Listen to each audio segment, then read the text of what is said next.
ধরনের একটা ডায়ের কাছে আমি হার মানে যাবো তার ক্ষতি না। আমি গেছিলাম 400 টাকা গিয়ে চাম্পলা নগরে হানিম মানে বছরে ঘর তৈরি করছি সরকারি পর্বতে গচ্ছিত চারিখানা দিয়ে যাচ্ছি আমার খবর রেখেছি না জানি স্ত্রী সৌকুরবা কেমনই বা আছে। এই দেখো বিশু, বলো তুমি যে লোহার বাসার ঘরখানা নির্মাণ করেছো, হ্যাঁ করেছি। কিন্তু তুমি কই লোহার বাসার ঘর করো না পোস্ট আছে বিশু। আমি কি কারা পুরুষ নাকি হাজার হাজার লাখ লাখ কোটি কোটি টাকা খরচা করে কাজ তো হানিম মানে বছর তৈরি করছি সরকারি পর্বতে সামান্য একটা নারীর কথা শুনে আমাকে রাখতে না পুরস্কৃত হই তুমি বা ভাবলেই কি করি। এই দেখো বিশু, তুমি যদি ওই লোহার বাসার ঘর না পোস্ট আছে তো রেখে এসো তাহলে যে তোমার মঙ্গল হবে বিশু। আমি চাইলে তোমার মঙ্গলবার আর বুধবার তুমি আমার পথ ছেড়ে দিবে কেন? দেখো বিশু, কয় লক্ষ ছেলে তোমার কয় লক্ষ নাতি বিশু। তাও বলতে হবে হ্যাঁ বিশু, 12 লক্ষ ছেলে আমার 13 লক্ষ নাতি। তোমার বংশের চলতে দিলে বাতি বিশু। যদি ধান নিপাত হয়ে বাতি নিবে তোর ঘরে তবু রাখতে পারবো না আমি কাজ তো হানি পারবে তুমি যখন এবার আমাকে চিনতে পারলে না তাহলে তুমি এবার বুঝতে পারবে আমি কি জিনিস। প্রতি ধাপে ধাপে টের পাই বিছু, প্রতি ধাপে ধাপে টের পাই।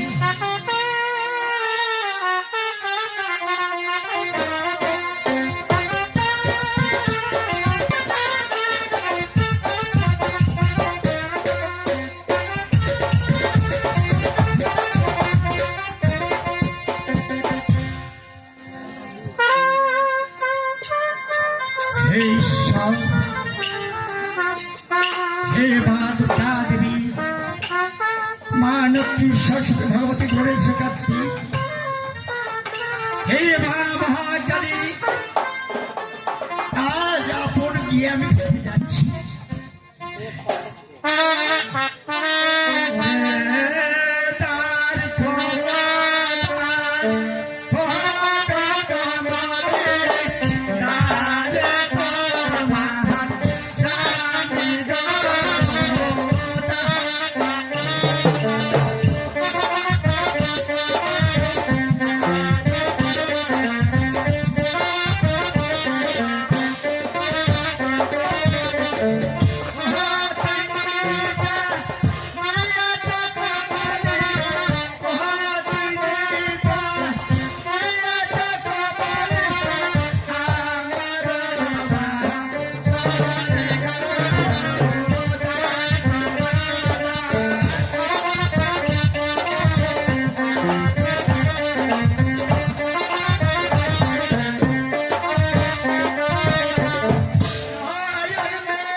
স্বামী গেছে সে সাতালি পর্বতী, সে বাসার উপর বাঁধতে, সে 6 মাসের জন্য কোন নুরজা এসেছে, গুন্ডা এসেছে আমার দরজাতে।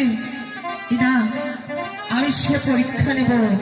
বিয়ের রাত্রে দিছি দয়া আমি, বিয়ের রাত্রে দিছি দয়া আমি, বলার না মাগো, না করবো না।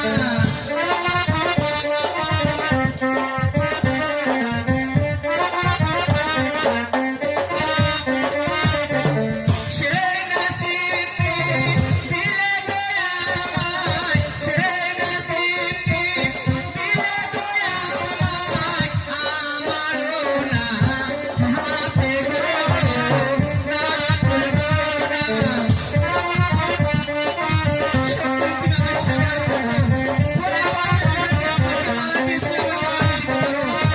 তাহলে বিশ্বাস হবে।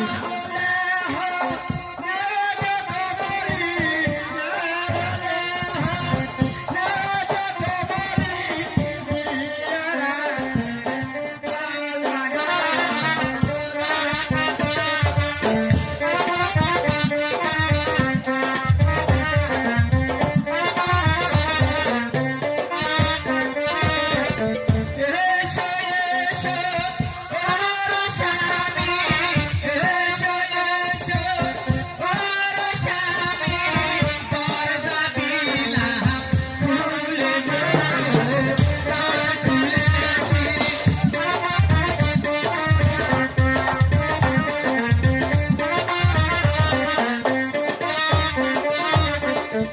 হাসি মনে গেলে গো স্বামী, হাসি মনে গেলে গো স্বামী, সাতালি পর্বতে গো, দ্বার খুলেছি।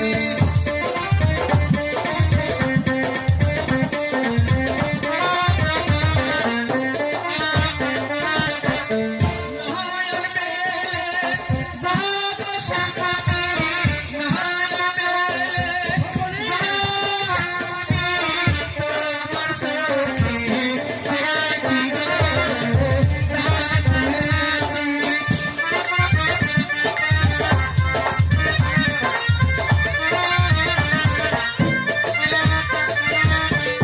এই দেখো স্বামী, তুমি যে হাসি মনে গেলে সে সাতালি পর্বতে, হ্যাঁ গিয়েছিলাম। কেন কেন তুমি সে নয়ন মিলে জল নিয়ে এসেছো? আমার তোমার কি হয়েছে একটি বার আমাকে বলো। কি ইয়ে কি তুমি বলছো কমলি? হ্যাঁ স্বামী। তুমি এই কথা শুনতে চেয়ে না কমলি।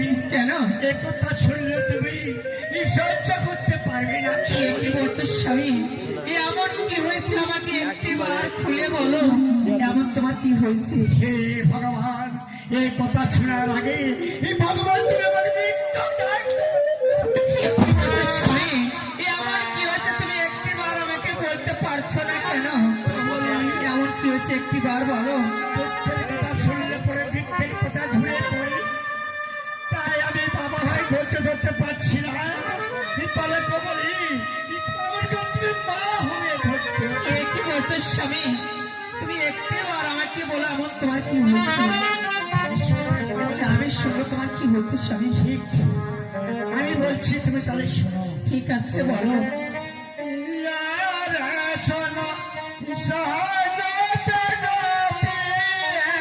হে বলো স্বামী।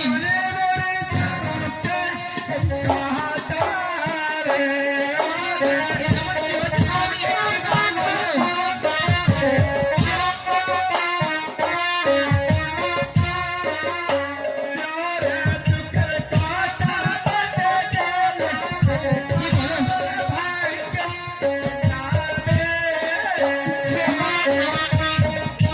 বলো? কি হয়েছে বলো।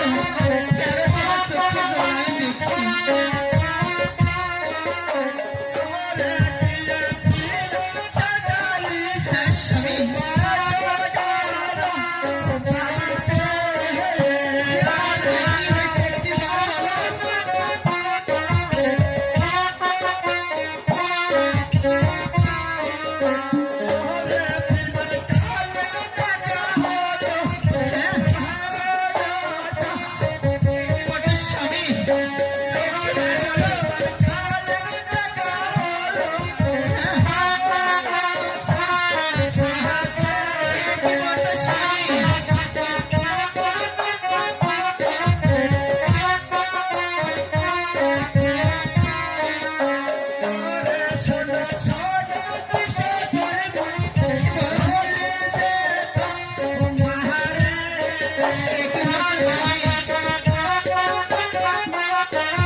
তবে শুনবে কমলি, কি বলতো আসল ঘর নির্মাণ করার পরে হ্যাঁ তার হস্তে চাবি খানটা দিয়ে আমার অস্ত্র শস্ত্র নিয়ে ফিরে যাচ্ছে আপনার গৃহে।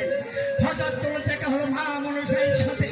উনি আমাকে বলেছে, ওদের বিশ্বকর্মা কর, তুমি কোথায় গিয়েছিলে? কি তারপরে কি হচ্ছে স্বামী? তারপর আমি বলেছি, গিয়েছিলাম সাঁওতালি পর্বতে কাজ প্রহার নিম্নে বাসন ঘর তৈরি করি। ফিরে যাচ্ছি আমার কমলের কাছে। তারপরে আমার কি হয়েছে? সেই সময় বলেছে, ওরে বিশ্বকর্মা কর, কাজ প্রহার নিম্নে বাসন ঘর তৈরি করে সাঁওতালি পর্বত আমার কি নাক পুরুষে ছিটাই রেখে চল। কি বলতো স্বামী? এই দেখো স্বামী, তুমি সেই সব কথা ভুলে যাও। ওই রাস্তাঘাটে যা দেখা হয় কোনো সত্য হয় না। ওই স্বপ্নে যা দেখা যায় কখনো সত্য হয় না স্বামী। তাই বলছি তুমি ওই সব কথা ভুলে যাও। এ কি বলছো কমলি? হ্যাঁ স্বামী, 6 মাস ধরে যার বাড়ি নন্দনে মানুষ করেছি, এই কথাটা বলতে তোমাকে চিন্তা এ কি বলছো স্বামী? কেন কমলি? তুমি তুমি ওই সব কথা ভুলে দিয়ে সে তোমার নিজের শরীরের দিকে তুমি একটিবার চেয়ে দেখো স্বামী। তুমি যা বলেছো সত্যি বলেছো কমলি। আজ হাঁটতে হাঁটতে এই ওদের মুড়ি আসিলাম তোমার গৃহে। কিছু খাদ্য না দিলে কি আমি আমার পথ চলতে পারবো না? তাই ভগবান, এই আমার স্বামী যে আমার কাছে খাবার চেয়েছে, আমি কোথায় তো পাবো খাবার? আমার স্বামী গেছে সে 6 মাসের জন্য বাড়ি সাঁওতালি পর্বতী। আমার ঘরে যে কোনো অন্ন নেই, এদিকে আমার সাথে দিয়ে দিব। আমরা গরিব মানুষ বলি, আমাদের সারাদিন যাচ্ছে বড় হারি, এই রাত্রে যাবে উপাসে, আমরা কিসের চোখে এই দুনিয়ার এ কি বলতো স্বামী? এই আমার ভান্ডারে যা আছে তোমাকে তাই দিব, তুমি কি খাবি? তাই হ্যাঁ স্বামী। ইয়ার দেহ দেহ তাজা পিরে দেহ সাবা মোহরে। হ্যাঁ স্বামী, আমি তোমাকে খাবার দিব। হ্যাঁ স্বামী, আমি তোমাকে খাবার দিব। এই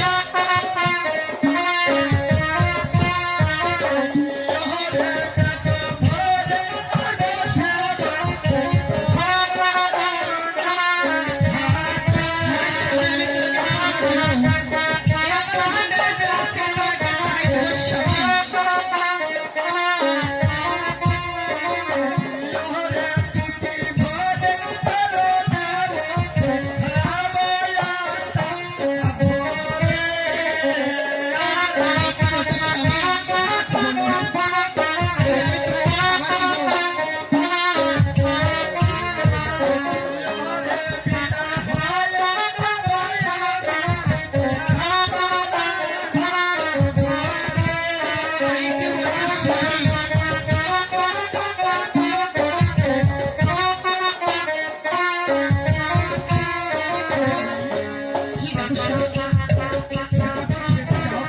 ঠিক আছে স্বামী, তাহলে তুমি হাত পাতে বসো, আমি তোমাদের খাবার নিয়ে আসবো স্বামী। আমি তোমাদের খাবার নিয়ে আসবো। ঠিক আছে, তাহলে তুমি হাত পাতে বসো।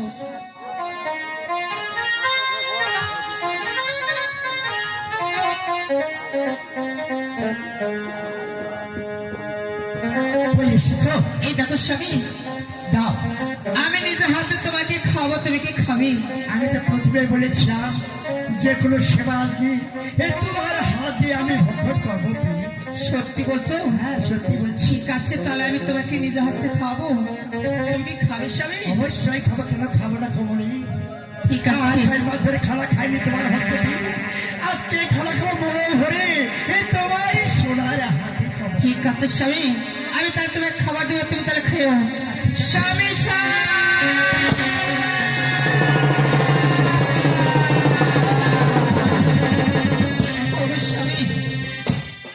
কমলি এমন তুমি কোন জায়গাতে ভুল করে এসেছো? আমি যে এইখানে হাতে সাপ স্বামী, সেইখানে সাপ। আমি ওই মা মনসার সাথে আমার মৃত্যু হয়েছিল বটবৃক্ষের ছায় তলে।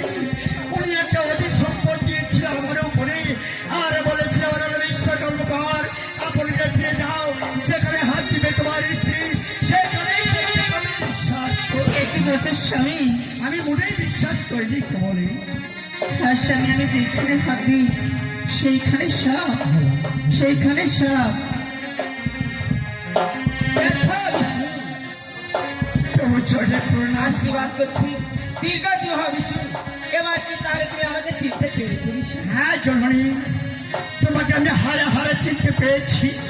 এই তোমার মুখের বাক্য যা বার করেছো সমস্ত কিছু আমি নিজে হাত চোখে দেখতে পেয়েছি। তুমি দেখো বিষ্ণু, বলো মা। তুমি যদি আমার কথা না শোনো, আমি তোমার বংশকে নির্বংশ করে দিব কি বিষ্ণু। বলছেন জননী? হ্যাঁ। আপনার কথা আমি এই অক্ষরে অক্ষরে পালন করবো মা। বেশ, এই মধ্যে ফিরে যাবো ওই সাঁতারি পর্বতে। ওই সাঁতারি পর্বতে ফিরে গিয়ে তুমি একটি না সংস্কার ছিদ্র রেখে আসবে। দেখো জননী, রাজমোহন নির্মাণে বসত হয়ে তৈরি করার পরে 4 শতকের হস্তে এই গচ্ছিত চাবি ফেলে দিয়ে এসেছি। বলো জননী, আমি আবার কি করে ফিরে যাবো তার অগ্নি? সেই বুদ্ধি আমি তোমাকে দিচ্ছি বিষ্ণু। বেশ, তুমি চাঁপাই নগরে ফিরে যাবে, ফিরে গিয়ে ওই চাঁদ সদস্যকে বলবে ওই লোহার বাসার ঘর তোমার একটি চাঙ্গা বাটাল ছাড়া পড়েছে বিশাল। তারপরে কি করতে হবে মা? ওই চাঙ্গা বাটাল নেওয়ার ছলনা করি তার হস্তে তুমি চাবি খাড়া নিবি। আর যদি ওই চাঙ্গা বাটালের কথা শুনে বলি যে ওই চাঙ্গা বাটালের মূল্য আমি দেবো, তখন তুমি বলবে না না, এই চাঙ্গা বাটাল হচ্ছে তুমি মূল্য কখনো দিতে পারবে না, কেননা ওই চাঙ্গা বাটাল আমার 300 থেকে 200 হাত গায়ে বেশি। বেশ, এই ছলনা করে তুমি চাবি খাড়া নিবি। চাবি খেলা নিয়ে ওই লোহার বাসার ঘর প্রবেশ করবি। প্রবেশ করে সামনে পারে মোটা চুড়ে ফুটা সেদিক দিয়ে আকাশ পড়বে কাল লাগে থাকে বিছু কাল লাগে। ঠিক আছে মা। এই কথা যে তোমার সহ থাকি আর আমার কথা যে অক্ষর অক্ষর পালন হয়। ঠিক আছে জননী, আমি তোমার কাজ কথা মতনই কাজ চাই না মা। ঠিক আছে, বুঝতে পারছো নি? আশীর্বাদ করছি, দীর্ঘজীবী হও বিশু, দীর্ঘজীবী হও।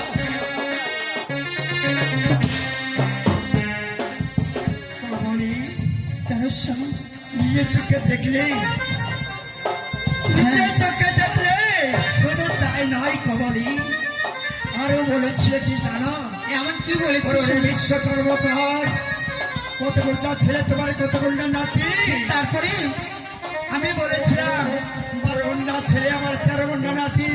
সেই সময় মা আমার সাথে আমাকে অভিশপ্ত করেছিল, ওরে বিশ্বকর্মকার, যা আপনার গৃহে ফিরে যান, কেউ জানতে লাগবে না। একই বলতো স্বামী। ওই মা মনসা তোমাকে যা বলেছি তাতে তুমি রাজি হও স্বামী, ঠিক আছে কমলি, তাতে তুমি রাজি হও। যাচ্ছি। মন প্রাণ উদার করে দিয়ে আমাকে তুমি খুশি করে বিদায় করে দাও। হ্যাঁ স্বামী, আমি তোমাকে খুশি মনে বিদায় দিচ্ছি। ওই মা মনসা তোমাকে যা বলেছি